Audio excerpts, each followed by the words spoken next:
السلام عليكم ورحمة الله تعالى وبركاته. الإخوان والأخوات، تحية نضالية لجميع المتابعين الكرام أينما كنتم وأينما حللتم. أهلا وسهلا ومرحبا بكم من جديد في فيديو جديد، ودائما معنا الجديد إخواني أخواتي.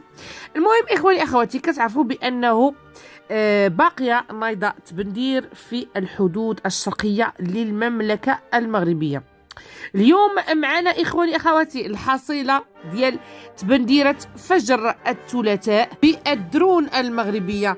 الدرون المغربية للجيش المغربي العظيم اللي كيقصف ولا يبالي كل من سولت له نفسه بالاقتراب من الجدار العازل أو المساس بأمن تكنات الجيش المغربي القوي. ليلة يوم الثلاثاء تمت بندرة قافلة من 7 مركبات تابعة للجبهة الانفصالية جمهورية القياطن والعجاج، ومعها منظومة بانتسير S1 الملقبة بالهيشة لدى جبهة القياطن والعجاج. إخواني أخواتي، الأخبار المتداولة أنه تم كذلك قصف خبراء جزائريين في واحد العملية اللي تمت بنجاح على مستوى شرق المحبس، وعلى إثر ذلك تم هلاك اللواء جمال بوزيد من الجزائر ونائب قائد الدرك محمد لامين ولد الغزواني، وعدد كبير من المقاتلين ديال الميليشيات ديال جبهات القياطن والعجاج. للإشارة، خرجت مواقع جزائرية معارضة لنظام دولة ليكوش وذكرت على أن اللواء الجزائري بوزيد توفي في المستشفى ديال عين النعجة، والبعض الآخر قال على أنه توفي بسبب حقنة.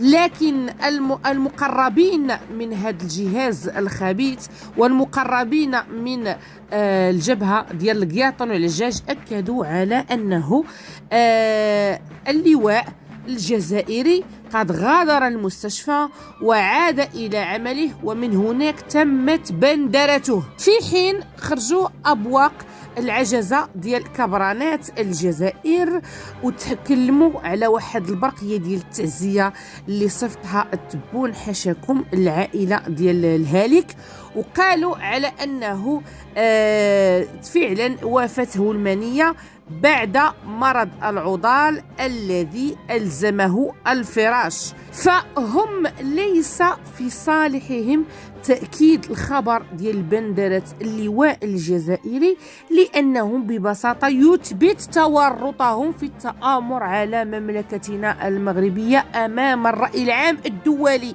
لأنه دولة الكبرانات دائما ما كانت كتدعي أمام العالم على أنها طرف محايد وطرف ملاحظ في القضية ديال الصحراء المغربية. لكن بهذا الحادث الخطير إخواني أخواتي، وإن ثبت فعلا عليهم أن هذا اللواء الجزائري وافته المنية بالحدود الشرقية بسبب بندرة الدرون ديال الجيش المغربي العظيم، غادي يكونوا ورطوا نفسهم رسميا أمام الأمم المتحدة، أمام المملكة المغربية، أمام الاتحاد الإفريقي والاتحاد الأوروبي، أمام الرأي العام الدولي. وفي خبر آخر دائما مع دولة ليكوش إخواني أخواتي، تقارير سرية تكشف عن تورط الجزائر، تورط مباشر في مقتل السائقين المغربيين بمالي. في الأمس القريب كانت تحدثت بعض التقارير اللي خرجت في تغريدة لوكالة الأمن القومي الأمريكية في التويتر، واللي أشارت إلى تورط الجزائر في قتل السائقين المغربيين بمالي، وذلك عندما أفادت بأن الإرهابيين الذين هاجموا سائقي الشاحنة المغاربة في مالي هم مجموعة مكونة من 9 أعضاء عبروا من الجزائر يوم الثلاثاء 7 شتنبر باستخدام مركبتين تابعتين لوكالة الأمم المتحدة لتجنب نقاط التفتيش الجوية لطائرات الدرون المغربية.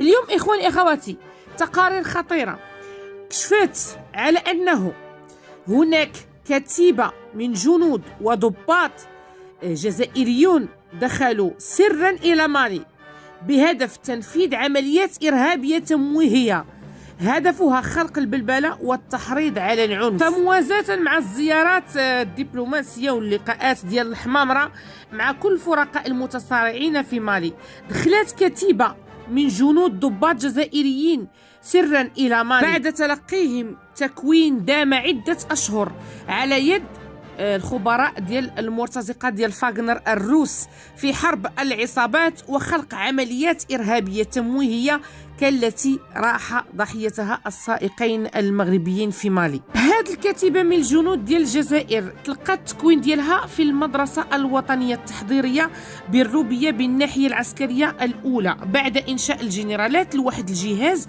كيتكلف بالعمليات القتالية الإرهابية خارج الجزائر. فالكتيبة كتعتبر هي أول فوج متخصص في حرب العصابات والعمليات الخاصة والموجه لدول غرب إفريقيا.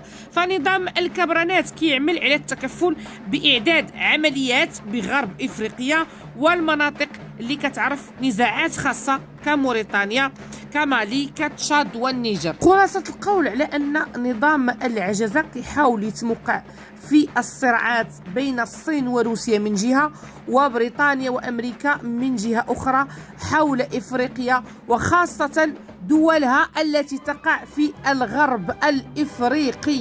المهم إخواني أخواتي صار كل شيء واضح وصار اللعب على المكشوف. وآخر ورقة كانت لعبتها الجزائر هو عدم تجديد الأنبوب الغاز الجزائري العابر عبر المملكة، والآن هي كتفاوض باش تدوزو عبر إيطاليا. إسبانيا ما راضيش على هذا الوضع ولا زالت تحاول لعب دور الوسيط بين المغرب والجزائر فيما يخص العقد ديال الغاز الطبيعي اللي كيمر عبر مملكتنا الحبيبة إلى دول أوروبا. وفي آخر محور في هذه الحلقة إخواني أخواتي، سلطات وكالة الأنباء اليابانية الخاصة بان أورينت نيوز يوم الاثنين 26 أكتوبر الجاري الضوء على الدعوات المتزايدة من قبل عدد من الفاعلين والخبراء الأفارقة لطرد الكيان الوهمي من الاتحاد الإفريقي لاستعادة حيادية ومصداقية المنظمة الإقليمية. وبرزت الوكالة على أن المشاركين في ندوة إقليمية استضافتها عاصمة جمهورية الكونغو الديمقراطية كينشاسا يوم الجمعة الماضية طالبوا بطرد الجمهورية الوهمية من الاتحاد الإفريقي كي تستعيد هذه المنظمة الإقليمية حيادتها ومصداقيتها. المهم إخواني أخواتي نهاية نظام العجزة قربات. عما قريب ان شاء الله غادي تسمعوا على ان الاتحاد الافريقي غادي يرمي الجبهه ديال القياطرون والعجاج برا، حيت كل شيء صار واضح وبالدلائل على انهم عصابه ارهابيه متورطه مدعومه من الجزائر لعرقله النمو بشمال افريقيا. الجزائر اللي اصبحت مفضوحه امام العالم بانها تحتضن الارهابيين والعصابات. المهم اخواني اخواتي تنحييكم كنشكركم بزاف على المتابعه، الى فيديو مقبل باذن الله.